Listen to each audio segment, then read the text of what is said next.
تو جو human development index ہے ہم 168 نمبر پہ ہیں دنیا میں، 168 نمبر پہ. اور یہ بنیادی طور پر معیشت کے اندر جو خرابیاں ہیں جس کا ذکر کیا ہے آئی ایم ایف نے، یہ ان سب معاملات کا اثر ہے.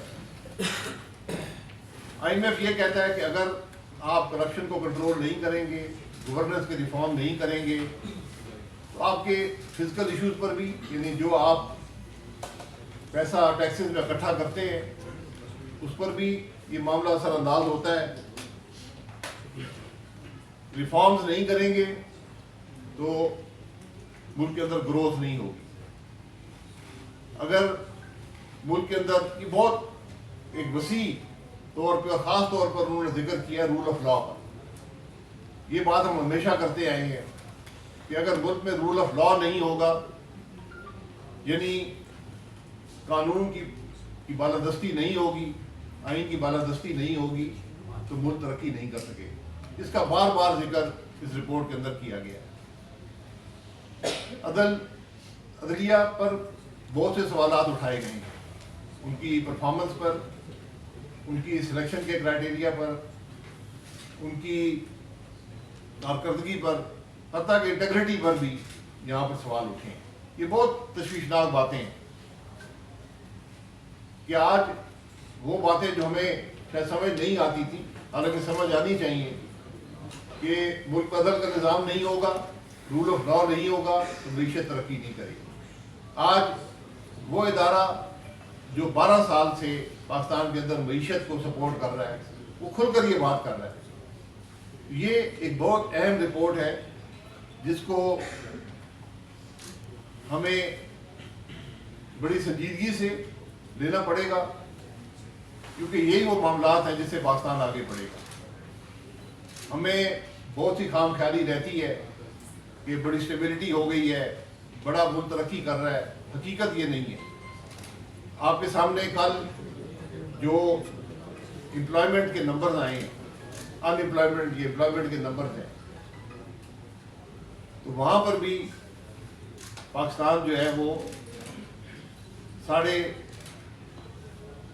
سے 7.1 پر ان امپلائمنٹ چلی گئی.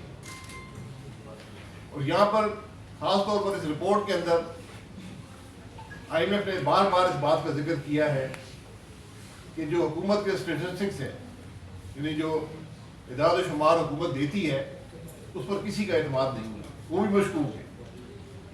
تو یہ ان امپلائمنٹ کے نمبر اگر آپ دیکھ لیں کہ آج 7.1 پہ ملک کے اندر جو بے روزگاری ہے وہ چلی گئی. نوجوان کے اندر بے روزگاری جو ہے وہ شاید اس سے بہت زیادہ 20% کے قریب ہے. اسی لیے آپ دیکھتے ہیں کہ ملک کا نوجوان ملک چھوڑ کر باہر جا رہا ہے. یہ مجموعی طور پر جو آئی ایم ایف کہہ رہا ہے وہ یہ کہہ رہا ہے کہ اگر آپ ملک کے اندر کرپشن کو کنٹرول میں نہیں کریں گے، آپ نے جو اپنی معیشت کے اندر جو اناملیز ہیں، یعنی بے قاعدگیاں ہیں، جہاں پر حکومت خود کاروبار کے اندر ملوث ہے، حکومت خود کاروبار کر رہی ہے، مراد دیتی ہے جن کا کسی کو پتہ نہیں ہے، اس کے بارے میں بار بار ذکر ہے کہ اگر آپ یہ معاملات دور نہیں کریں گے، پرائیویٹ سیکٹر کو موقع نہیں دیں گے، تو آپ کی اکانومی نہیں بڑھے گی. یہ کوئی انوکھی باتیں نہیں ہیں، یہ ہر معیشت کو سمجھنے والا یہی باتیں پاکستان میں کرتا آیا ہے. آج آئی ایم ایف نے اس کو ایک کتاب کی شکل میں، ایک رپورٹ کی شکل میں آپ کے سامنے رکھ دیا ہے. آپ ملک کے اندر جو مختلف معاملات ہوئے ہیں، یعنی اس کے اندر چینی کا خاص طور پر ذکر ہے رپورٹ کے اندر، لیکن جو ذکر ہے چونکہ یہ 2025 کے بعد کی اس میں شامل نہیں ہے، 2025 سے پہلے کے ہیں، تو وہ 2019 کا جو چینی کا جو سکینڈل سمجھے، جو اس وقت جو معاملہ ہوا تھا چینی کا، اس کا ذکر ہے. لیکن ملک کی بدقسمتی یہ ہے کہ ہم نے اس سکینڈل سے اس وقت جو چینی کے معاملہ ہوا تھا اسے کچھ حاصل نہیں کیا، بلکہ وہی معاملہ پچھلے 1.5 سال میں پاکستان میں دہرایا گیا، اور آج یہ حقیقت ہے کہ 1 ارب روپیہ یومیہ پاکستان کے عوام کی جیب سے چینی کے مالکان کی جیب میں جا رہا ہے۔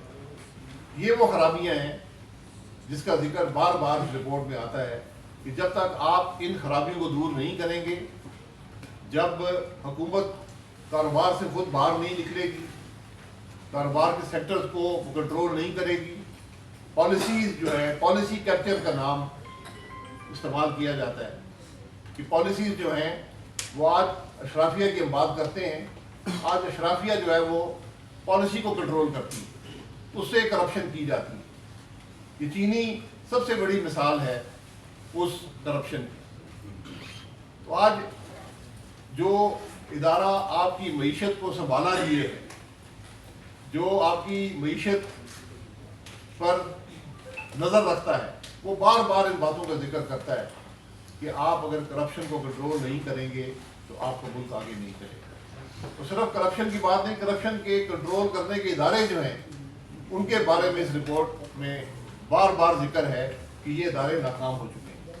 یہ ادارے صرف کسی کو بچانے کے لیے، سیاست کھیلنے کے لیے یا مختلف طریقے سے کرپشن کو ایک طرح سے سپورٹ کرنے کے لیے استعمال کیے جاتے ہیں۔ اس کے اندر نیب کا ذکر بھی ہے، ایف آئی اے کا ذکر بھی ہے کہ بہت سے ادارے ہیں جو آپس میں ان کے اندر یہ پتہ نہیں ہے کس کی کیا ذمہ داری ہے، اوور لیپنگ جسے کہتے ہیں کہ بہت سے ادارے وہی کام کر رہے ہیں کرپشن کو روکنے کے لیے، اور کرپشن رکتی نہیں اور کرپشن بڑھتی جا رہی ہے۔ یہاں پر نیب کی اپنی جو رپورٹ تھی پچھلے سال، اس میں 5300 ارب روپے کی ریکوری کا ذکر تھا۔ تو یہ ریکوری کس سے کی گئی، ان لوگوں کے نام کیا ہیں؟ کیونکہ بجٹ کے اندر تو یہ کوئی ایسا نمبر شامل نہیں ہے کہ یہ 5300 ارب جو نیب نے ریکور کیا ہے یہ کس سے کیا ہے اور کہاں پر وہ گیا ہے۔ اس لیے ہمارے اس پورے نظام کے اندر جو آج گورننس کا نظام ہے، جو نام نہاد کرپشن کو کنٹرول کرنے کا نظام ہے، اس کے بارے میں کھل کر شک اور شبے کا اظہار کیا گیا۔ اور یہی نہیں، اس کے علاوہ جو ہماری ریگولیٹری جو ریگولیشن کرتے ہیں ادارے، ان کی ناکامیوں کا بڑی تفصیل سے ذکر ہے کہ آج مارکیٹ ریگولیشن میں ہمارے ریگولیٹر جو ہیں وہ ناکام رہے، چاہے وہ کوئی بھی مارکیٹ ہو۔ آپ بجلی کو دیکھ لیں، آپ گیس کو دیکھ لیں، آپ ملک کے اندر کسی نظام کو دیکھ لیں، آج جو نظام کے اندر ناکامی ہے، اور بنیادی طور پہ اس ناکامی کا ذمہ دار اس مارکیٹ کو کنٹرول کرنے والے ہیں۔ یہ